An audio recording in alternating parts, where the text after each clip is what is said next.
அன்புக்குரிய தேவஜனமே எப்படி இருக்கிறீங்க? நல்லா இருப்பீங்கன்னு கர்த்தருக்குள்ள நம்புகிறேன். எல்லா காரியங்களிலும் நீங்களா எடுத்துக்கிட்டு கவலைப்பட்டுட்டு இருக்காதீங்க. கர்த்தர்ட்ட கொடுத்துட்டு, அவர் பார்த்துக்கொள்வார்ன்னு அவர் மேல நம்பிக்கை வச்சு, அவரை சார்ந்து, அவர மட்டுமே 100க்கு 100 நம்பி, அவரிடத்துல எல்லா இன்றைக்கு ஒரு பிரச்சனை இருக்குது. ரொம்ப புலம்பிட்டு தானே இருக்கிறீங்க. என்ன செய்யணும்னு தெரியல. சூழ்நிலையெல்லாம் இப்படி எதிர்த்து நிக்குது. யார் எனக்கு உதவி செய்வார்? பயந்துட்டு தானே இருக்கிறீங்க. பயப்படாதீங்க. உங்க சூழ்நிலையை மாற்றுகிறவர் தான் கர்த்தர். எல்லாவற்றையும் அவரால் மாற்ற முடியும். அவரால செய்யக்கூடாத அதிசயமான காரியம் ஒன்று உண்டா? அப்படியே கை குறுகி போயிட்டார். மோசேக்கு சொன்னார்ல, "என் வார்த்தையின்படி நடக்குமோ, நடவாதோ என்று நீ இப்பொழுது காண்பாய்." இந்த செய்தி மூலமா கர்த்தர் உங்களோடு பேச போறாரு. இன்னைக்கு நம் செய்தியின் தலைப்பு சூழ்நிலைகளை மாற்றும் கர்த்தர். செய்திக்கு ஆதாரமா ஏறெடுக்கப்பட்ட வேத வசனம் தானியேல் 2ஆம் அதிகாரம் 21ஆம் வசனம். அவர் காலங்களையும் சமயங்களையும் மாற்றுகிறவர். ராஜாக்களை தள்ளி ராஜாக்களை ஏற்படுத்துகிறவர். ஞானிகளுக்கு ஞானத்தையும், அறிவாளிகளுக்கு அறிவையும் கொடுக்கிறவர் என்று இந்த வசனத்தின் மூலமாய் பார்க்கிறோம். நம் கர்த்தரோ மாறாதவர். அவர் நேற்றும், இன்றும், என்றும் மாறாதவர். ஆனால் எல்லாவற்றையும் மாற்றுகிறவர் நம் தேவன். அதுதான் பாருங்க. அவருடைய பாருங்க அதுல அவருடைய அன்பு மாறாதது, அவருடைய காருண்யம் மாறாதது, அவர் தயவு மாறாது, அவர் கிருபை மாறாதது, அவருடைய மனதுருக்கம் மாறாதது. நான் கர்த்தர், நான் மாறாதவர் என்று மல்கியா 3ஆம் அதிகாரம் 6ஆம் வசனம் சொல்றாரு. இயேசு கிறிஸ்து நேற்றும் இன்றும் மாறாதவராய் இருக்கிறார் என்று எபிரேயர் 13:8 சொல்றார். நம் கர்த்தர் எப்படிப்பட்டவர்? அவர் மாறாதவராய் இருந்தாலும் சகலத்தையும் மாற்றுகிறவர். தெற்கத்திய வெள்ளங்களை திருப்புகிறவர். ராஜாக்களின் இதயத்தை நீர்க்கால்களைப் போல மாற்றுகிறவர். உங்களுடைய ஜெபத்தை கேட்டு அதிகாரியின் உள்ளத்தை மாற்றி உங்கள் பக்கமாய் திருப்ப செய்கிறவர். கடினமான இருதயத்தை உடைக்க இன்றைக்கு நீங்க ஆஃபீஸ்ல வேலை செய்து உங்களுக்கு மேல இருக்க சுப்பீரியரால நெறைய பாடுகள் அனுபவிச்சுட்டு இருக்கிறீங்களா? பயப்படாதீங்க. நீங்க ஸ்தோத்திரம் பண்ணுங்க. அவங்களுக்காக ஸ்தோத்திரம் பண்ணுங்க. அவங்கள ஆசீர்வதித்து ஜெபம் பண்ணுங்க. ஆண்டவர் நீங்க சொல்லணும். நீதிமொழி 21:1 சொல்லப்பட்டிருக்கு. ராஜாவின் இருதயம் கர்த்தருடைய கரத்திலுள்ள நீர்க்கால்களைப் போல் இருக்கு. அவர் தம்முடைய சித்தத்தின்படி திசை திருப்பார். நீங்க சொல்லி ஜெபிச்சீங்கன்னா, கர்த்தர் உங்க விருப்ப உங்கள நல்ல சமாதானமா வச்சுக்கொள்ள, உங்களுக்கு நல்ல தட்டி குடுத்தவங்க அப்படியே அவர் இருதயத்த மாற்றிக் கொடுக்க இயேசுவால் முடியும். அது மாத்திரம் இல்ல, உபாகமும் 1:17 சொல்லப்பட்டிருக்கு. கடினமாய் இருக்கிறதை என்னிடத்தில் கொண்டு வாருங்கள். நான் அதை கேட்பேன். நம்முடைய காரியங்கள் எல்லாம் கர்த்தர்ட்ட குடுத்தோம். அவர் நுகம் வந்து மிருதுவானது. அவர் என்ன சொல்லுவாரு? கவலைப்படாத நான் பார்த்துக்கிறேன். அது எவ்வளவு ஈஸியானது. அதனால பயப்படாம இருங்க. கர்த்தர் எல்லாவற்றையும் மாற்ற வல்லவர். ஒருவன் கிறிஸ்துவுக்குள் இருந்தால் புது சிருஷ்டியா இருக்கிறான். பழையவைகள் எல்லாம் ஒழிந்து போயின. 2 கொரிந்தியர் 5ஆம் அதிகாரம் 17ஆம் வசனம். தேவன் அ பழையதை புதியதாய் மாற்றுகிறவர். கோணலை செவ்வையாய் மாற்றுகிறவர். இருளை வெளிச்சமாய் மாற்றுகிறவர். ஒழுங்கினத்தை ஒழுங்காய் மாற்றுகிறவர். வெறுமையை நிறைவாய் மாற்றுகிறது. அவர் எல்லாவற்றையும் மாற்ற முடியும் என்பது இதிலிருந்து பார்க்கிறோம்.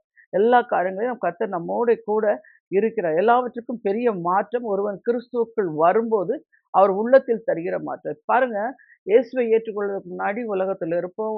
எல்லா எது பாவம், எது எது சீற்றம் எதுவுமே தெரியாது. ஆனா ரட்சிக்கப்பட்ட உடனே இயேசு கிறிஸ்துவை நம்ம ஏற்றுக்கொள்ளும்போது, அவர் நம்ம உள்ளத்துல வந்து நம்மள சுத்தமா எல்லாம் மாற்றுவார். அப்புறம் பார்த்தீங்கன்னா, இந்த உலகம் எல்லாம் குப்பையா நமக்கு தெரியும். முதல்ல வந்து பார்த்தா ஒரே அ சந்தோஷம். உலக சுற்றி அங்க ஓடணும், இங்க ஓடணும், சினிமா பார்க்கணும், அங்க போணும், வெளிய போணும், ஜாலியா இருக்கணும். அப்படியே தான் மைண்ட் இருக்கும். ஆனா அது ரட்சிக்கப்பட்ட பிறகு கர்த்தர் எல்லாத்தையும் இருளை வெளிச்சமாக்கி, ஒழுங்கினத்தை ஒழுங்குபடுத்தி, வெறுமையை நிறைவாக்கி, பரிசுத்த ஆவியான அசைவாடி நம்ம எல்லாத்தையும் பழையவைகள் எல்லாம் ஒழிந்து போயின. எல்லாம் எல்லாவற்றையும் புதிய இருதயம், புதிய அ ஆவி, புதிய அபிஷேகம், புதிய அதையெல்லாம் புது இதயம் எல்லாம் மாத்திருவாரு. அதுக்கு தான் நமக்கு டைம் எடுக்கும். அதனால கர்த்தர் கூட இருந்து நம்ம எல்லாவற்றையும் மாற்ற வல்லவர், நல்லவர் அவர். பாத்தீங்க, உள்ளத்திலே தருகிற மாற்றம். பழைய பாவங்கள் மறைந்து ரட்சிப்பின் சந்தோஷம் உண்டாகும். பழைய சாபங்கள் முறிந்து ஆசீர்வாதங்கள் உண்டாகும். பழைய சிறையிருப்பு மாறி விடுதலை உண்டாகும். உங்கள் துக்கம் சந்தோஷம், புலம்பல் ஆனந்த களிப்பாய் மாறும். அதுதான் வேதத்துல பிரசங்கி 3:ல சொல்லப்பட்டிருக்கு. அழ ஒரு காலம் உண்டு, நகைக்க ஒரு காலம் உண்டு, புலம்ப ஒரு காலம் உண்டு, நடனம் பண்ண ஒரு காலம் உண்டு. அவர் சகலத்தையும் அதினதின் காலத்துல நேர்த்தியா செய்து முடிப்பார். அதே அதிகாரத்துல வே பிரசங்கி 3:11லயும் சொல்லுவாரு. அதனால ஆண்டவர் நம்மோட இருந்து, நமக்காக எல்லாம் மாற்ற முடியும். நீங்க விசுவாசிக்கணும். இது நம்ம உங்கட்ட எப்பவுமே என்னன்னா, இது எப்படி மாறும்? எப்போ மாறும்? இதே தான் கேள்வி கேட்டுருப்பீங்க. அப்படி இல்ல. அவர் எப்படி மாத்துவாருன்னா, நமக்கு தெரியாது. அவர் வந்து மாத்திக்குவார். அவர் செய்றதெல்லாம் பிரமிப்பா இருக்குங்க. நம்மளால கிரகிக்கவே முடியாது. அந்த மாரி காரியங்கள கர்த்தர் செய்து முடிக்க வல்லவர்ன்னு சிலவர் பார்த்தீங்கன்னா, அந்த உலகத்தார் போய் என்ன பண்றாங்க, அந்த கயிற வந்து ஜோசியக்காரன்ட்ட போய் பார்ப்பாங்க. கயிறு அதெல்லாம் இல்ல. அதெல்லாம் சும்மா குறி சொல்றாரு. ஆனா ஆண்டவருடைய வசனத்துல நீங்க போய் தேவ சமூகத்துல அமர்ந்து, ஆண்டவர்ட்ட பேசுங்க. அவர் உங்களுடைய அவங்க ப்ளூ பிரிண்ட் அவர் தான் வச்சிருக்காரு. அவர் அழகா சொல்லுவாரு. உங்கள எப்படிலாம் ஆசீர்வதிக்க போறாரு, எப்படி நீங்க எல்லாம் கற்றுக் குடுப்பாரு. அதுல போய் ஆண்டவர்ட்ட போய் உட்கார்ந்துட்டீங்கன்னா, அதனால தான் சொல்றாரு, "நாளைய தினத்தை பற்றி கவலைப்படாத. நாளைய தினம் உன்னை குறித்து உனக்கு என்ன கொடுக்கணும் அது கவலைப்படும்." அது மாத்திரம் இல்ல நீதிமொழி 31:25ல சொல்றாரு. இன்னைக்கு எல்லாருக்குமே வருங்கால பயம். வருங்காலம்னா என்ன? எதிர்கால பயத்துல தான் வாழ்றீங்க. அது மாத்திரமல்ல, ஜனங்கள் எப்படி வாழ்றாங்கன்னா, நேற்றைய தினத்தை குறித்த கவல, நாளைய தினத்தை குறித்த பயம். இன்னைக்கு இந்த நாள் வாழ்ற நாள்ல வாழாமலே போயிடுறீங்க. தப்பு அது. நேற்றைக்குள்ள பழையவைகள் ஒழிந்து போய் நேற்று முடிஞ்சு போச்சு. அதோட முடிச்சிரணும். அடுத்தது வருங்காலம் கர்த்தருடைய கரத்துல இருக்குது. நீதிமொழி 31:25ல சொல்றாரு, வருங்காலத்தை குறித்து குணசாலியான ஸ்திரீ மகிழ்கிறாள். ஏன்னா நம்முடைய காலங்கள் கர்த்தருடைய கரத்துல இருக்கு. அதனால நம்ம மகிழ்ச்சியா, சந்தோஷமா இருக்கணும். அவர் சொல்றாரு, "சீயோன் குமாரத்தியே எவ்விருத்து பாடு." அடிக்கடி சொல்லுவாரு பாருங்க. சீயோனே, சீயோனேன்னா கர்த்தரால் தெரிந்து கொள்ளப்பட்ட ஜனம். கர்த்தரால் விரும்பி தெரிந்து கொள்ளப்பட்டவர். அதனால தானே சொல்லுவாரு, "சீயோனே, சீயோனே." அவர் கூடும்போதே நமக்கு சந்தோஷமா இருக்கும். அந்த மாரி நீங்களும் பயப்படக்கூடாது. "சீயோன் குமாரத்தியே கெம்பீரித்து பாடு, பயப்படாத. நான் உன்னோடு இருக்கிறேன்." அப்படின்னு சொல்றாரு. அந்த மாரி தைரியமா இருங்க. எல்லாம் மாறி போகும். சூழ்நிலைகள் மாறுமா? பிள்ளைகளுடைய வருங்காலம் என்ன? என் குடும்பத்து பிரச்சனை எப்படி இருக்கு? நாளைக்கு என்ன நடக்குமோ? கவலைப்படாதீங்க. கவலைங்கிறது இருதயத்தை ஒடுக்கும். விசுவாசம் என்பது இருதயத்தை தைரியப்படுத்தும். அத தெரிந்து கொள்ளுங்க. பாருங்க முதலாவது நம்ம பார்க்க போறோம் இன்னைக்கு துக்கத்தை மாற்றுகிறவர். இந்த சூழ்நிலை எப்படி மாறும்? இந்த துக்கமான சூழ்நிலை எப்படி மாறும்? அத குறிச்சு தான் கர்த்தர் சொல்றாரு. இயேசு கிறிஸ்து சொன்னார், "நீங்கள் அழுது புலம்புவீர்கள், உலகமோ சந்தோஷப்படும். நீங்கள் துக்கப்படுவீர்கள், ஆனாலும் உங்கள் துக்கம் சந்தோஷமாய் மாறும்." யோவான் 16:20ல சொல்றாரு. வனாந்திரத்திலே அலைந்து திரிந்த ஆகார் கொண்டு வந்த துருத்தியில் தண்ணீர் தீர்ந்து போனது. அப்பமும் முடிந்து போனது. பிள்ளை தாகத்தால் துடிக்கிறது. என்ன செய்வது என்று கலங்கினாள். கர்த்தரோ அவளுடைய கண்களை திறக்கச் செய்து நீரூற்றை காண்பித்தார்.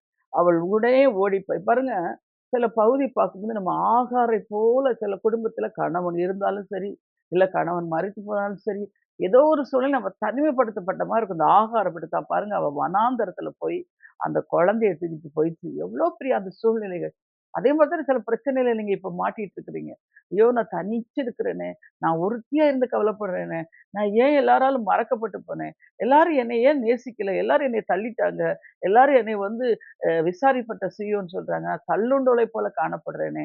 அப்படிலாம் புலம்பிட்டு இருக்கிறீங்க தானே! உங்கள பார்த்தா கர்த்தர் இந்த செய்திய குடுக்குறாரு. நீங்க புலம்ப வேண்டாம். நீங்க கண்ணீர் வடிக்க வேண்டாம். நீங்க சொல்றாரு, உங்கள் துக்கம் சந்தோஷமாய் மாறும். பாருங்க, வனாந்தரத்துல அலைந்து திரிந்த ஆகாருடைய துக்கம் சந்தோஷமா மாறிடுச்சுல. அவ என்ன பண்றா? அந்த குழந்தைய கொண்டு போய் தள்ளி போட்டுட்டு, ஐயோ! குழந்தை சாவுது நான் பார்க்க மாட்டேன். சூழ்நிலைகள் எப்படியெல்லாமோ மோசமா போகும். ஆனால் அந்த குழந்தையின் சத்தத்தை குழந்தை அழுகிறத வானத்திலிருந்து தூதன் கேட்டாங்க. அங்க ஆண்டவர் கேட்டு அது குழந்தை சத்தத்த கேட்ட பிறகு தான் இங்க இதுக்கு கேட்கிறாரு ஆகார. அப்பதான் பாருங்க அங்க ஆகார் நீ என்ன ஆச்சுன்னு இருக்கும்போது விசாரிக்கும்போது கர்த்தர் அவர கூப்பிட்டு அங்க பக்கத்திலேயே ஒரு துறவை கண்டு அந்த குழந்தைக்கு அத சொல்றாரு ஓடிப்போய் துருத்தியின் தண்ணீர பிள்ளைக்கு கொடுத்தார். ஆகாரின் துக்கம் சந்தோஷமா மாறி. நம்முடைய வாழ்க்கையில இப்ப நாங்கலாம் ஊழியம் செய்றோம்னா, அநேக துக்கத்தை கடந்து வந்துட்டு இருக்கோம். சில பிரச்சனைகள் நம்ம ஃபேஸ் பண்ணிட்டு தான் இருப்போம். அப்போ ஆண்டவர் சொல்றார், "நான் உன் கூட இருக்கிறேன்ல, நீ துக்கப்படாத." எனக்கெல்லாம் என்னுடைய கணவருடைய வாழ்க்கையில வரும்போது, மரண துக்கம், மரண இருள் டூ ஆர் டை அதையும் நம்ம இப்ப வாயால சொல்லலாம். அந்த அந்த நேரத்துல நிற்கும்போது, அ எப்படி நம்மள சுற்றிலும் காரிருள் சூழ்ந்து யாராவது ஒரு ஆறுதலான ஒரு வார்த்தைய பேச மாட்டாங்களா? அந்த நேரத்துல தான் கர்த்தர் எனக்கு இந்த ஊழியத்தை கொடுத்து ஆறுதலை படுத்த முடியும். இன்றைக்கும் இந்த செய்தியின் மூலமா ஜனங்கள்ட்ட பேசும்போது, அநேகர் ஃபோன் பண்றது அதான். என் குடும்பத்து சூழ்நிலைய தெரிஞ்சுதாம்மா கர்த்தர் உங்க மூலமா பேசுறாரு. என் கண்ணீர் துடைக்கப்படுது. அத நம்பி நான் நிற்கிறேன் அப்படின்னு சொல்லுவாங்க. உண்ம. என் வாழ்க்கையிலும் அப்படித்தான். 7 வருஷம் குழந்தை இல்ல. அப்புறம் மரண பள்ளத்தாக்குல அநேக போராட்டங்கள், வேதனைகள். சில நேரங்கள்ல நான் நினைப்பேன், ஏன் இப்படிப்பட்ட ஒரு முள்ளு நம்முடைய வாழ்க்கையில? ஆனா ஒண்ணு மட்டும் சொல்றேன் நான் உங்களுக்கு. முள்ளு இந்த நெருக்கடி இருந்தா தாங்க நம்ம இன்னும் ஆண்டவர இறுக பற்றி பிடிச்சுக்கணும். ஏன்னா நம்ம இந்த பாருங்க நம்முடைய முன்னோர்கள் மாரி நம்ம என்ன பண்ணோம், இந்த இஸ்ரவேல் ஜனங்க மாரி. அது பிரச்சனை ஓன்னு கத்துறது. அப்புறம் பிரச்சனை முடிஞ்ச பிறகு அமைதியா இருக்கு. அதனால கர்த்தர் நம்மள எப்படி நடத்தணும் அவருக்கு தெரியும். அவர் நடத்துவார். நல்லது. அதனால தான் பவுல் 3 முறை போய் கேட்கிறாரு. இந்த முள்ள என்ன விட்டு நீக்கட்டுமே அப்படின்னு. அப்ப ஆண்டவர் என்ன சொல்றாரு, உன் பலவீனத்தில் என் பலன் பூரணமா. அவர் சொல்றாரு, என் பலவீனத்தை குறித்து மேன்மை பாராட்டுவேன். ஏன்னா, கர்த்தருடைய வல்லமை என் மீது தங்கும்படிக்கு. அதுதான். உங்களுக்கு கூட ஏன் இந்த நெருக்கடி, ஏன் இந்த போராட்டம், ஏன் இந்த சோதனைன்றீங்கல்ல, அத கர்த்தருடைய வல்லமை உங்க மேல தங்கி இருப்பதனால தான் நீங்க பயப்படவே வேண்டாம். ஒரு நாள் சோர்ந்து போகாதீங்க. பாருங்க ஈசாக்கின் துக்கம் தன் தாயின் மரணத்தினால் வந்தது. ஆனால் கர்த்தர் ஈசாக்கின் வாழ்க்கை ஒரு ரெபெக்காளை கட்டளையிட்டவர் தன் தாயை பற்றின துக்கம் நீங்கி ஆறுதல் அடைந்தார். ஆதியாகமம் 24:67. அன்னைக்கு ஒரு சகோதரி சொல்லும்போது அவங்க கணவர் மரிச்சு போயிட்டாரு. அவங்க சொல்றாங்க, "எனக்கு என்ன செய்யன்னே தெரியல. அ எதிர்பாராத மரணம் நடந்துச்சும்மா. எனக்கு 2 பிள்ளைகள வச்சிருக்கிறேன். எப்படி நான் என் பிள்ளைகள வழிநடத்துவேனோ அப்படின்னு ரொம்ப வருத்தத்தோடு காணப்பட்டேன். ஆனா பாருங்க, அந்த துக்கத்த மறக்கும்படியா, என் பிள்ளைகள் 2 பிள்ளைகளுக்கும் அதெல்லாம் எங்களுக்கு ஒரு அருமையான ஒரு சமத்துவமும் கல்யாணத்த நடத்தி ஆண்டவர் என் துக்கத்த அப்படியே ஒரு சந்தோஷமா அப்படி மாத்தி விட்டுட்டாருமான்னு சொன்னாங்க. இதுதான் கர்த்தர் செய்வார். நம்ம வந்து துக்கப்பட்டுக்கிட்டே, கண்ணீரோடு, வேதனையோட சுமந்துக்கணும். அவர் விருப்பமே கிடையாதுங்க. அதனால தான் அவர் சிலுவையில எல்லாத்தையும் சுமந்துட்டாரு. துக்கத்தை சுமந்துட்டாரு, பாடுகளை சுமந்துட்டாரு, வியாதிய சுமந்துட்டாரு, தரித்திரத்த சுமந்துட்டாரு, சாபத்த சுமந்துட்டாரு. இதெல்லாம் நம்ம சுமக்கக்கூடாது. அப்ப இதெல்லாம் ஆப்போசிட் என்ன? ஆசீர்வாதம். நம்ம ஐஸ்வர்யத்த சுதந்திரிக்கணும். நம்ம வந்து பாவ மன்னிப்பு நிச்சயத்த பெற்றுக்கொள்ளணும். சாபத்திலிருந்து விடுதலை பெற்று ஆசீர்வாதமாய் மாறணும். துக்கம் சந்தோஷமாய் மாறணும். நமக்கு சமாதான குறைவு வராதபடி அவர் அந்த ஆக்கினை ஏற்றுக்கொண்டார். சமாதானத்தின் தேவனுமாய் இப்படி நீங்க சொல்லி, சொல்லி, சொல்லி ஸ்தோத்திரம் பண்ணும்போது, உங்கள் குடும்பத்தில் உள்ள எல்லா பிரச்சனைகளும் மாறி, உங்கள் துக்கம் எல்லாம் சந்தோஷமாய் மாறும். அதுதான் வந்து பிள்ளை இல்லாத அன்னாளின் கண்ணீரை பார்த்து அவளுக்கு கர்த்தர் சாமுவேலை கட்டளையிட்டார் இல்லையா? பாருங்க. அவர் தாழ்த்துகிறவரும் உயர்த்துகிறவருமானவர். அவர் சிறியவனை புழுதியிலிருந்து எடுத்து எளியவனை குப்பையிலிருந்து உயர்த்துகிறார். அவர்களை பிரபுக்களோட உட்காரவும், மகிமையுள்ள சிங்காசனத்தை சுதந்திரிக்க பண்ணுகிறார். பூமியின் அஸ்திபாரங்கள் கர்த்தருடையவைகள். அவரே அவைகளின் மேல் பூச்சக்கரத்தை வைத்தார் என்று 1 சாமுவேல் 2ஆம் அதிகாரம் 7 7:8 சொல்றார். தாவீது தன் துயர நேரத்தில் தேவனை நோக்கி கதறினார். எனக்கு இரங்கும். எனக்கு இந்த தாவீத ரொம்ப பிடிக்கும். வியாகுல நேரத்திலும், வேதனை நேரத்திலும், சந்தோஷ நேரத்திலும், துக்க நேரத்திலும் அதான் அவர் சொல்றாரு, நான் கர்த்தரை எக்காலத்திலும் ஸ்தோத்திரிப்பேன். அவர் துதி எப்போதும் என் வாயில் இருக்கும். அதுல சொல்ல எனக்கு இரங்கும் கர்த்தாவே, நான் நெருக்கப்படுகிறேன். துக்கத்தினால் என் கண்ணும், என் ஆத்துமாவும், என் வயிறும் கூட கருகி போயிற்று. சங்கீதம் 31:9. கர்த்தர் தாவீதை ஆட்சி தேடன் மட்டும் இல்ல, தாவீதுக்கு நிலையான ஒரு வீட்டை கட்டுவேன் என்று வாக்கு செய்தார். தாவீதின் குமாரன் என்று அழைக்கப்பட்டார். அவருடைய துக்கம் சந்தோஷமாய் மாறினது. தேவனுடைய பிள்ளைகள் இன்றைக்கும் எதனால் துக்கப்பட்டு இருக்கிறீர்கள்? உங்க துக்கம் என்னம்மா? உங்க வேதனை என்ன? உங்க போராட்டம் என்ன? உங்கள விசாரிக்கிறார் கர்த்தர். நீங்க சொல்லுங்க, ஆண்டவரே நான் இந்த மாரி துக்கப்பட்டுருக்கிறேன். அவருக்கு தெரியும். ஆனா உங்க துக்கத்தை சந்தோஷம் மாத்த நீங்க அவர்கிட்ட கேட்கணும். அதான் அவருக்கு தான் என் துக்கம் தெரியுமே அப்படி உட்காரக்கூடாது. என் நாமத்தினால் எதை கேட்டாலும் தருவீர்கள். இந்த துக்க நேரத்துல நம்மள காக்கிறவர் யாரு? ஆண்டவர் தான். சொல்றார்ல, இப்ப அழுது புலம்பிங்க. ஆனாலும் துக்கம் சந்தோஷமா மாறுற நாட்கள் வரும். ஒரு நாளும் சோர்ந்து போகாதீங்க. வாழ்க்கையில ஏன் எனக்கு தொடர்ந்து இந்த போராட்டம் அப்படின்னு நினைக்காதீங்க. கர்த்தர் கூட இருக்கிறார். அவர் ஒரு நாளும் உங்கள விட்டு விலக மாட்டார். உங்கள கைவிடவே மாட்டார். எதுக்கு பாருங்க, இழப்பினால் வரும் துக்கமா? வியாதியினால் வரும் துக்கமா? சத்துருவினால் வந்த துக்கமா?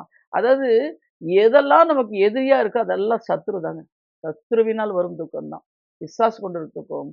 சில இடத்துல நம்ம சொந்த எல்லாத்துலயும் பார்க்கும்போது போராட்டங்கள், நிந்தைகள், அவமானம் ஒரு துக்கம். அது ஒரு சத்துருவின் கிரியை தான். ஆனா அதெல்லாம் மாறி போகும்னு கர்த்தர் சொல்றார். 2வது பகுதி புலம்பலை மாற்றுகிறவர். என் புலம்பலை ஆனந்த களிப்பாய் மாற பண்ணினீர் என்று சங்கீதம் 30:11 சொல்றாரு.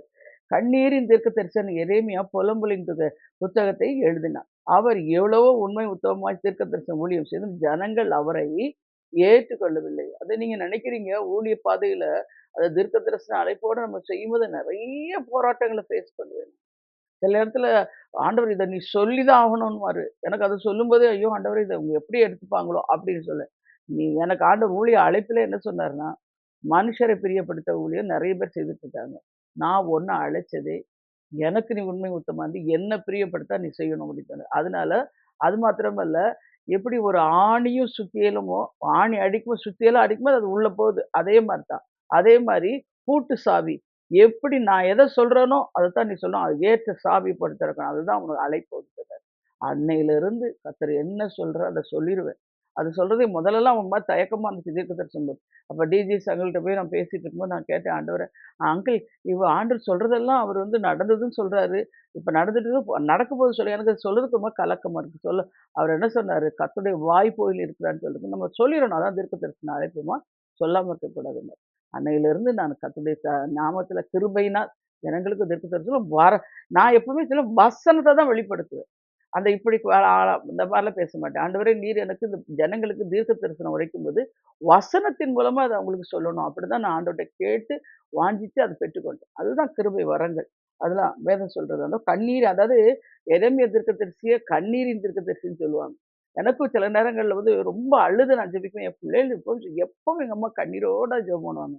அது நமக்கு வந்து அப்படியே அந்த மனதுருக்கத்தின் ஆவி இருக்கிறதுனால நம்ம ஆண்டவருடைய சமூகத்திலே அப்படித்தான் இருப்போம். ஆனா அது ஆண்டவர் அத கேட்டு உடனே நம்மள எப்படி சந்தோஷப்படுத்தலாம்ன்னு அப்படியே அடுத்த இதுல ஆண்டவர் வந்து நம்மள சந்தோஷப்படுத்த பிரிய வச்சுருவாரு. அதத்தான் நீங்க செய்யணும். அழ ஒரு காலம், நகைக்க ஒரு காலம் உண்டு சொல்லப்பட்டிருக்கு. ஒரு நாள் யாக்கோபு தன் மகனாகிய யோசேப்பின் ரத்தம் தோய்ந்த பலவர்ண அங்கியைக் கண்டு, ஐயோ! இது என்னுடைய குமாரனுடைய அங்கிதான். ஒரு துஷ்ட மிருகம் அவனை பட்சித்தது. யோசேப்பு பீறுண்டு போனான் என்று புலம்பி அழுதார். ஆனால் கர்த்தரோ யோசேப்பை எகிப்தில் கொண்டு போய் பாதுகாத்து மிக உயர்த்தி வைத்திருந்தார். இதுதாங்க. மனுஷனுங்க கூட கைவிட்டுருவாங்க. இப்போ தாவீத எடுத்துக்கோங்க. அவன் சாமுவேல் தீர்க்கதரிசி போய் அங்க வந்து அபிஷேகம் பண்ண போறாரு. ராஜா. அங்க போய் பார்க்கும்போது பார்த்தீங்கன்னா, அவரு ஈசாய் வந்து தாவீத மறந்தே போயிட்டாரு. 7 பிள்ளைகள வந்து நல்லா இது பண்ணி வைப்பார். அப்புறம் தான் கடைசி சாமுவேல் தீர்க்கதரிசிக்கு என்ன இது ஈசாய் விட்டு தானே சொன்னாரு அப்படின்னு சொன்னா, கடைசியில இவ்வளோ தானா உன் புள்ள அப்படின்னு கேட்கும்போது என்ன சொல்றாரு பார்த்தீங்கன்னா, கடைக்குட்டி ஒருத்தன் இருக்கான். பேர கூட சொல்ல மாட்டாரு. வனாந்திரத்தில ஆடு மேய்ச்சிட்டு இருக்கான். இந்த மாரி தாங்க தள்ளப்பட்ட கல், மறக்கப்பட்ட கல், ஒடுக்கப்பட்ட கல், வெறுக்கப்பட்ட கல் இதெல்லாம் கர்த்தர் தன்னுடைய கரங்கள்ல ஏந்துவார். ஆனா அந்த கற்களே கர்த்தர் மாணிக்க கற்களைப் போல உயர்த்தி பிரகாசிக்கச் செய்வார். அதுதான் ஊழிய அழைப்பு அதுதான். கர்த்தருடைய கரத்துல ஒப்படைத்து ஆசீர்வதிப்பார். எல்லாரும் பாருங்க, வனாந்தரத்திலே இஸ்ரவேலுக்கு ஒரு புலம்பல் உண்டாயிற்று. தூது பார்க்க போனவர் அங்கே ராட்சதபுரம் ஏனோக்கின் புத்திரரைக் கண்டோம். நாங்கள் எங்க பார்வைக்கு எட்டுகளில் இருப்பதுன்னு புறப்பட துர்ச்செய்தி. இன்னொன்னு தெரிஞ்சுக்கிறேன். பிசாசுடைய வேலையே துர்ச்செய்திய பரப்புறதுதான். அதற்குத்தான் வேதம் சொல்லுது, நீதிமான் துர்ச்செய்தியை கேட்பதினால் பயப்படான். கர்த்தரை நம்பி அவன் இருதயம் திடனா இருக்கும். 112ஆம் சங்கீதத்துல சொல்றாரு. இவங்க வந்து 12 பேர் போனதுல 10 பேர் துர்ச்செய்தி அதை விட என்ன வேடிக்கைன்னா, அவங்க பார்வையில நாங்க வெட்டுக்கிளியா போல இருந்தோம்னு சொன்னா, அது நியாயங்களாம். ஆனா எங்களுடைய பார்வையில அவங்கள பார்க்கவும் நாங்க அப்படி இருந்தோம். இவங்க சொல்றாங்க, அவங்க பார்வையில இவங்க என்ன அவங்க கண்ணுக்குள்ள போய் பார்த்தாங்களா? அதான் அந்த உலகத்தார் போல பேசுறது. இந்த மாரிலாம் டயலாக் விட்டு பேசக்கூடாது. சில பேர் சொல்லுவாங்க, "நான் ஏதோ ஜெபம் பண்ணிட்டேன். நடந்தா நல்லது தான், நடக்காட்டாலும் பரவால்ல." அப்படி சொல்லி ஜெபிக்க கூடாது. அந்த ஜெபத்துக்கு பேரு அவிசுவாச ஜெபம். இரு மனம். அங்க ஒண்ணுமே நடக்காது. அதனால தெரிந்து கொள்ளுங்கள். எல்லாவற்றையும் கர்த்தர் மாற்றுவார். பாலும் தேனும் ஓடுகிற கானானுக்கு கொண்டு போனார். அவருடைய புலம்பல் ஆனந்த களிப்பாய் மாறி. இன்னைக்கு நீங்க எந்த காரியத்த குறிச்சு புலம்பிட்டு இருக்கிறீங்க? நகோமிய மாரி புலம்புறீங்களா? அந்த அம்மா சொல்லுவாங்க, "நான் நிறைவா போறேன். கர்த்தர் எனக்கு கசப்பை கட்டளையிட்டார். சிறுமைப்படுத்தினார்." ஆண்டவர் சிறுமைப்படுத்தல மாட்டாருங்க. தீமைய பார்க்காத சுத்த கண்ணு. அவர் நல்ல ஆசீர்வதிக்க தான் விரும்புவார். அதேபோல அவர் அந்த அந்த நகமுடைய புலம்பல் ஆனந்த களிப்பாய் மாறிற்று. அதே மாரி மாற்றுவார். உங்களுடைய புலம்பல் என்ன இன்னைக்கு? ஆண்டவர்ட்ட சொல்லுங்க. புலம்பிக்கிட்டே இருக்காதீங்க. புலம்பல நிறுத்திட்டு, புலம்பலுக்கு பதிலா நான் சொல்வேன் தீர்வ பேசுங்க. இப்ப நீங்க ஒரு குழந்தைய கேட்கிறீங்க. எனக்கு ஒரு கர்ப்பத்தின் கனியை தாருன்னா, கர்ப்பத்தின் கனி கொடுத்ததற்காக உமக்கு ஸ்தோத்திரம்னு சொல்லுங்க. இப்ப வேலை தேடிட்டு இருக்கேன். வேலை கிடைக்கணும். ஆண்டவரே நான் வேலை இல்லாம திரிகிறேன்னு புலம்புறத நிறுத்திட்டு, பலன் உள்ளவனுக்கும் பலனற்றவனுக்கும் உதவி செய் லேசான காரியம் என்று 2 நாளாம் 14, 11ல சொன்னீரே, எனக்கு வேலையை நீர் தாரும் ஐயான்னு சொல்லிட்டு, நீங்க எனக்கு தந்ததற்காக உமக்கு ஸ்தோத்திரம் சொல்லுங்க. அந்த ஜெபம் உடனே பதில் வரும். அப்படித்தான் நீங்க சொல்லணும். புலம்பக்கூடாது. புலம்பல நிறுத்திடணும். அப்போ ஆனந்த களிப்பாய் மாறும். 3வது பார்க்கும்போது சிறையிருப்பை மாற்றுகிறவர். அநேக பரிசுத்தவான்களுடைய சிறையிருப்புகளுக்குள் சிறையிருப்பு நம்முடைய உள்ளத்தை மிக உருக்கிற்று. வேதம் சொல்கிறது, அவன் கால்களை விலங்கு போட்டு ஒடுக்கினார். அவன் பிராணன் இரும்பில் அடைபட்டிருந்தது. சங்கீதம் 105:18 யோசித்து பாருங்க. ஒரு வாலிப வயசு பையன். அப்பா இருந்தும் இல்லாதவன் போயிட்டான். எல்லாமே சகோதரன் இருந்தும் இல்லாம போயிட்டான். எத்தன பாடுகள் யோசேப்புக்கு. எனக்கு இதுல வாலிப பருவத்துல அந்த யோசேப்புடைய வாழ்க்கைய நான் படிக்கும்போது ஆச்சரியப்படுவேன். பாருங்க அவன் அந்த சிறைச்சாலையில அவன் வாலிபம் முழுவதும் 13 வருஷம். 17 வயசுல உள்ள போனான். 13 வருஷம் அங்க முடிஞ்சு போச்சு. கர்த்தர் எத செய்தாலும் நன்மைக்கு எதுவா செய்வாருங்க. அது மாத்திரமல்ல, அவன் சிறைச்சாலையில போடும்போதும் கர்த்தர் கூட இருந்தாரு. அவன குழியில போடும்போதும் கர்த்தர் கூட இருந்தாரு. அவனுக்கு எல்லா நேரமும் அவர் கூட இருப்பதனால அவன் எதெல்லாம் செய்தானோ அதெல்லாம் வாய்த்தது. நீங்க சிறையில இருந்தாலும் கர்த்தர் உங்களோட கூட இருப்பார். உங்க பிரச்சனையில இருந்தாலும் கர்த்தர் கூட இருப்பார். உங்க போராட்டத்துல இருந்தீங்கன்னா அவர் கூட இருப்பார். கூட இருக்கும்போது சும்மா இருப்பாரா? நிச்சயமா விடுவிப்பார். அதுதான் வேதம் சொல்லுது, நீதிமான்களுக்கு வரும் துன்பங்கள் அநேகமா இருக்கும். அவளாவது நின்று நிக்கிற கர்த்தர் உங்களை நிச்சயமா விடுவிப்பார். நீங்க விசுவாசிக்க மட்டும் போகணுங்க. எப்படிப்பட்ட சூழ்நிலையா இருந்தாலும். அது காற்று அடிச்சாலும் சரி, கொந்து அடிச்சாலும் சரி, படகு கவிழமா இருந்தாலும் சரி, அப்பவும் நீங்க சொல்லணும். "ஏசப்பா நீர் என் கூட இருக்கிறீர். நான் பயப்பட மாட்டேன்." அன்றைக்கு பாருங்க, அந்த கப்பற் பயணத்துல மார்க் 4 போய் படிச்சு பாருங்க. அதுல சொல்லுவாரு, ஆண்டவர் அவங்களோட போறாரு. அந்த படகுல இருக்கிறாரு. அவரு கீழ போயி நல்ல ஒரு தலாணி வச்சு தூங்கிட்டு இருக்காரு. இங்க படகு கொந்தளிச்சு ஒரு நான் நெனச்சு பார்ப்பேன், தண்ணீல கூட ஆண்டவர் அழகா தூங்குறாரு. ஏன்னா, அவரு கவலைப்படல. அவருக்கு தெரியும். எழும்பி வந்து என்ன கேட்டாரு? "ஏன் உங்களுக்கு விசுவாசம் இல்லாம போயிட்டு? ஏன் பயப்பட்டீங்க?" என்ன சொல்ற? "நீ பயம் இல்லாம இருந்தா நீயே காத்தையே அதட்டலாமே!" நிச்சயமா நான் உங்களுக்கு சொல்றேன். என் வாழ்க்கையில நெறைய போராட்டங்கள் வரும்போது நான் சொல்லுவேன், "இறையாதே அமைதலா இரு. மிகுந்த அமைதி காற்றையும், கடலையும் அதட்டின ஆண்டவராகிய இயேசு கிறிஸ்து நாமத்தில உன்னை கடிந்து கொள்கிறேன்" அப்படின்னு. அப்படியே சூழ்நிலைகள் மாறி போகும். இது மாரி நீங்க பிராக்டிஸ் பண்ணுங்க. இயேசுவின் நாமத்தில கர்த்தர் உங்களுக்கு உதவி செய்வார். எல்லா காரியத்திலும் பாருங்க அந்த அவனுடைய சிறையிருப்பு கர்த்தர் சகலவற்றையும் யோசேப்பின் சிறையிருப்பை மாற்றி நேராக பார்வோனுடைய அரமனைக்கு செல்லும்படி கிருபை செய்தார். பார்வோனுடைய சொப்பனத்துக்கு அர்த்தம் சொன்னபோது இங்க அந்த யோசேப்ப எல்லா இடமும் அவனுக்கு நெகட்டிவா நடந்துட்டு இருக்கு. போயிட்டே இருக்கிறான். ஆனா கர்த்தர் பாருங்க, இந்த பக்கம் உபத்திரத்தின் பாதைய அனுபவிச்சாலும், அவன் உயர்வுக்கு நேராய் நடத்தி கொண்டு போறார். இதுதான் கர்த்தர் செய்ற செயல். சோர்ந்து போகாதீங்க. சிறையிருப்பை மாற்றுகிறவர் நம் தெய்வன். அதுதான் அவர் பாருங்க அது சொல்லப்பட்டிருக்கு பிரசங்கி 4:14 அரசால சிறைச்சாலையிலிருந்து புறப்படுவார்கள் என்று சொல்லப்பட்டிருக்கு. இயேசு கிறிஸ்து இந்த பூமிக்கு வந்த நோக்கம் என்ன? சிறைப்பட்டவருக்கு விடுதலையும், கட்டுண்டவர்கள் கட்டவிழ்த்தலை கூறவும், கர்த்தர் என்னை அனுப்பினார் என்று ஏசாயா 61:1 சொல்றாரு. ஊழியக்காரங்கள் நாங்க எல்லாரும் இதைத்தான் சொல்லி அறிக்கையா சொல்லுவோம். அதுதான் நடந்துட்டு இருக்குது. கர்த்தர் சிறைப்பை மாற்றுகிறவர், கட்டுகளை அவிழ்க்கிறவர். அவரே விடுதலை தருகிறார். யார் நாமத்துல கட்டுனாங்க ஊழியம் செய்றோம்? அவருடைய நாமத்துல. அவர் எங்களோட கூட இருந்து ஊழியம் எழும்புன புதுசுல ரொம்ப பயப்படுவேன். ஒரு நாள் ஆண்டவர் சொன்னார், "நான் தொட்டேன்னா நீ தொடுற. நான் உன் கூட இருக்கிறேன் இல்லையா? நான் பார்த்தா நீ பார்க்குற." அப்படி கற்றுக் குடுத்தாரு. அப்புறம் தான் எனக்கு அந்த பயம் இல்லாம தெளிவடைஞ்சு அப்புறம் ஊழியம் செய்ய நம்ம செய்யல அவர் செய்றாரு அப்படி. இன்னொன்னு வந்து ஒரு எவிடன்ஸ் எனக்கு. ஒரு க ம பிலிசூனிய கட்டில்ல 12 வருஷமா கட்டப்பட்டிருந்த ஒரு சகோதரி பைத்தியம் பிடிச்ச மாரி இருந்துச்சு. அத நாங்க எங்க வீட்ல மேல செவ்வாய்க்கிழமை தோறும் நான் என்ன சொல்லுவேன், சில நேரத்துல அவங்க தொடர்ந்து வந்து ஆண்டவருடைய செய்திய கேட்கணும். அப்பதான் அந்த சுவிசேஷம் கேட்க கேட்க விடுதலை பெறுவாங்கன்னு வர சொல்லுவேன். கடைசி வாரம் வரும்போது ஒரு என்னன்னா ஒரு கத்திய தூக்கி வச்சுட்டு வந்துச்சு. எல்லாரும் ஆச்சரியப்பட்டாங்க. எப்படி இது அப்படின்னுட்டு. அந்த கர்த்தருடைய கரத்துல ஒப்படைத்து எனக்கு செபிச்சு அந்த அபிஷேகத்துல ஊற்றி, அந்த கட்டுகள அவிழ்த்த உடனே, ஆண்டவர் பெரிய விடுதலை அந்த அம்மாவுக்கு கட்டளையிட்டார். முகமெல்லாம் ஒரு மாதிரி சொறி சொறியா இருந்தது. சரீரம் முழுசும் குணப்படுத்தி ஆ அப்படியே இருட்டுக்குள்ள இருந்த லேடிய அழகுபடுத்த முடியாத கர்த்தர் மாற பண்ணிட்டார். இதுதான் சிறையிருப்பிலிருந்து ஜனங்களை விடுதலை செய்யும். கட்டுண்டவர்களை கட்ட அவிழ்க்கணுங்க. பயப்படக்கூடாது. இயேசுவின் நாமம் அவர் செய்வார். அன்னைக்கு அந்த லேடி வந்து சொல்லும்போது முதல் சொல்லும்போதுதான், என்ன அந்த தாடிக்காரத்த கூட்டிட்டு போகாத, தாடிக்காரத்த எனக்கு ஒண்ணுமே புரியல. இது என்னது தாடிக்காரு? அப்ப அந்த அம்மா சாட்சி சொல்லும்போது சொல்லுச்சு, ஆண்டவர் அது இந்த அம்மா மேல ஒரு ஒளியா வந்து அப்படியே சுற்றி பிரகாசம். அத என்னால நிக்க முடியல. அப்ப அன்னையிலிருந்து தைரியம் வந்துருச்சு. கர்த்தர் நம்ம கூட இருந்து எல்லா காரியங்களையும் செய்றார். அவர் ஒளியான தேவன் நம்மோடு இருக்கிறார். இயேசு கிறிஸ்து வெளிச்சமானவர். இருள் அவள கண்டு நடுங்கி ஓடி போகும். அதனால தைரியமா இருங்க. சிறையிருப்பை நிச்சயமா கர்த்தர் மாற்றி தருவார். இன்னைக்கு பாருங்க நெறைய பேருக்கு வித்தியாசமான சிறையிருப்பு. சில பேருக்கு சரீரத்தில சிறையிருப்பு.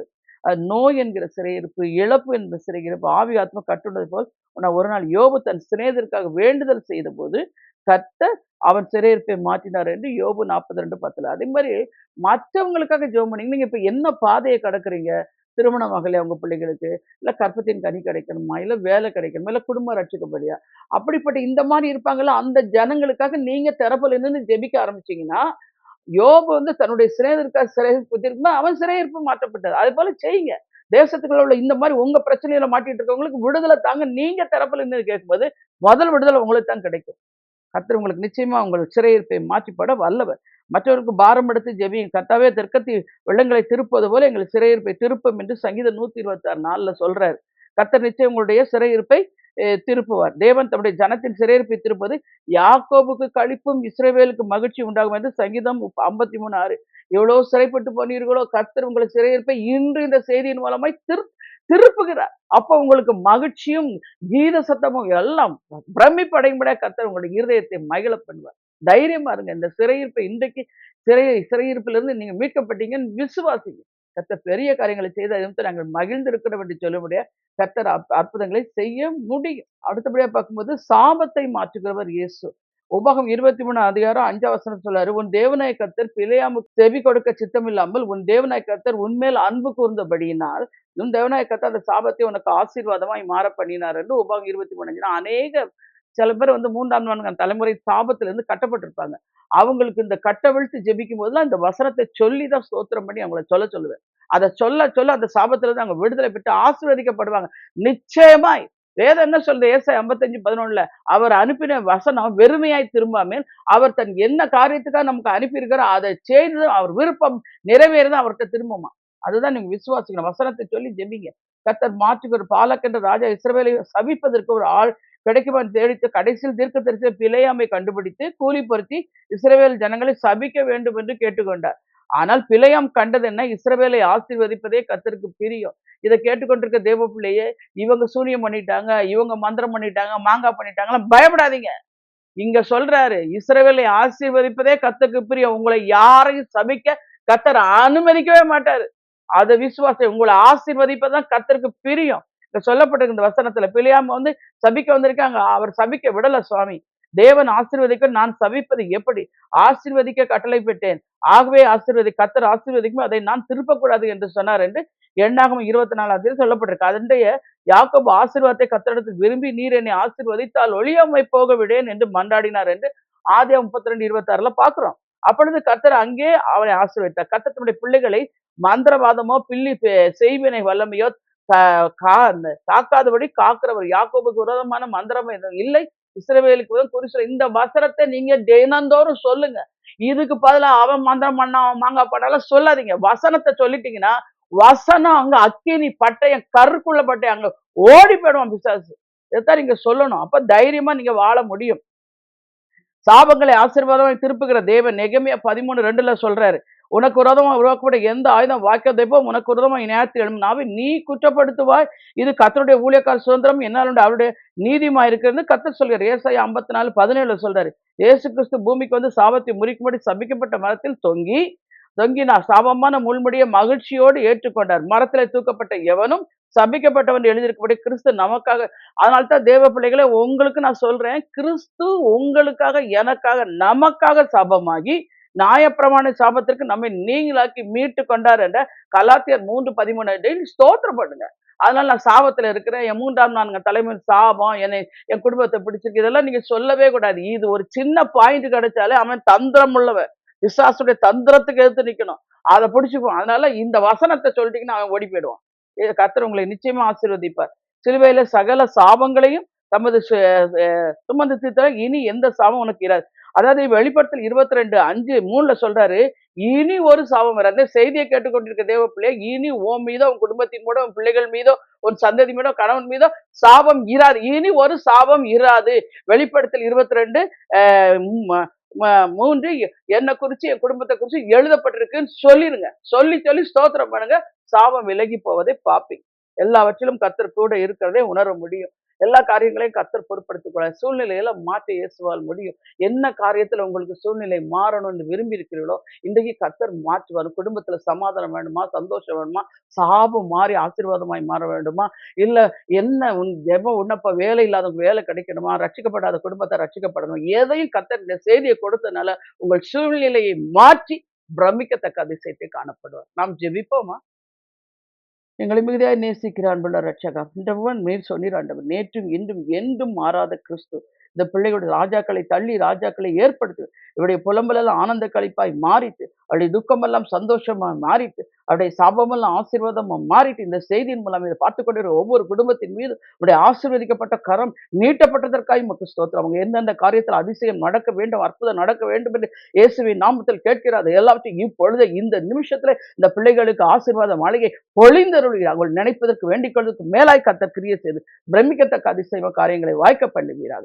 உஷபில் எதிரி கந்தூரி செந்தூரி கபில மானக்கதுனா தி செம்பிரி பனூபதுரி சந்துரி கபலதுரிக்கும். சாலமோன் கர்த்தர் உன்னை மிகவும் நேசிக்கிறார், ஒரு பொழுதும் சோர்ந்து போகாதே, பயப்படாது. கர்த்தர் கொடுத்த வாக்குத்தத்தம் நிறைவேற இன்னும் கொஞ்ச காலத்திலோ லீபனான் செழிப்பான வயல்வெளியாய் மாறும். விசுவாசி அதிசயத்தை காண்பார். உஷபில் லக தூனி சந்துரி கப டேனியல் சோர்ந்து போகாதே. சூழ்நிலை நிமித்தம் பயந்து இருக்கின்ற. ஆனால் கர்த்தர் சொல்ற இந்த சூழ்நிலையை மாற்றி கொடுக்க இயேசுவால் முடியும் என்று விசுவாசி அதிசயங்களை காண்பார். உஷபில் லகதுனி சந்துரி கபால் திகந்துரி பனிக தூக்க மாக்கரதுரி சந்திரி பாலகுமார் சோர்ந்து போகாதே. இயேசுவின் பிள்ளைதான். எனக்கு நிறைய நெருக்கடிகள் இருக்கிறது. கடன்ல மாட்டிக்கொண்டேனே என்று சொல்ல. நீ கடன் கொடுப்பாய். கடன் நீ வாங்க மாட்டாய். நீ அநேகரை ஆளுவாய். அவர்கள் உன்னை ஆளுவதில்லை. உனக்கு சமாதானத்தை உண்டு பண்ணும் மாக்கினை கர்த்தர் மேல் வந்தது. ஸ்தோத்திரம் பண்ணு. உன் கண்கள் அதிசயத்தை காணும். உஷம்பி ஸ்டெல்லா ராணி குழந்தையினுடைய வேலை, உன் மகனுக்கு வேலை கிடைக்க வேண்டும். அல்லும் பகலும் புலம்பி தவிக்கின்றார். அதை நிறுத்திவிட்டு பலனுள்ளவனுக்கும் பலனற்றவனுக்கும் உதவி செய்வனுக்கும் லேசான காரியம் ஆண்டவரே. என் பிள்ளைக்கு நீர் வேலையை கொடுப்பது உமக்கு லேசான காரியம் அப்பா. நீர் கொடுத்ததற்காக உமக்கு ஸ்தோத்திரம் என்று சொல்லு. உன் கண்கள் அதிசயத்தை காணும். உஷபில் லகதுரிக்கம் துரிக்கும். நாங்கள் ஒவ்வொருவரை பேர் பெறாய் ஆசீர்வதிக்கிறோம். இந்த பிள்ளைகள் என்னென்ன காரியத்தில் அற்புதம் நட வேண்டும், எதெல்லாம் புலம்பி தவித்துக் கொண்டிருக்கு, எல்லாம் புலம்பலெல்லாம் ஆனந்த களிப்பாய் மாறட்டும். அவருடைய துக்கமெல்லாம் சந்தோஷமாய் மாறட்டும். சூழ்நிலைகள் எல்லாம் சாதகமாய் மாறட்டும் ஆண்டவரே. அதிசயங்களை காண பண்ணுவீராக. நீர் அப்படி செய்வதற்காய் ஸ்தோத்திரம். இயேசு கிறிஸ்துவின் நாமத்தில் ஜெபிக்கின்றேன் ஜீவனுள்ள தகப்பனே. ஆமென். ஆமென். தேவ பிள்ளைகளே, இந்த செய்தி உங்களுக்கு மிகுந்த பிரயோஜனத்தை கொண்டு வந்திருக்கும் என்று கர்த்தருக்குள் நம்புகின்றேன். கர்த்தர் தாமே உங்களை ஆசீர்வதிப்பாராக. ஆமென். ஆமென்.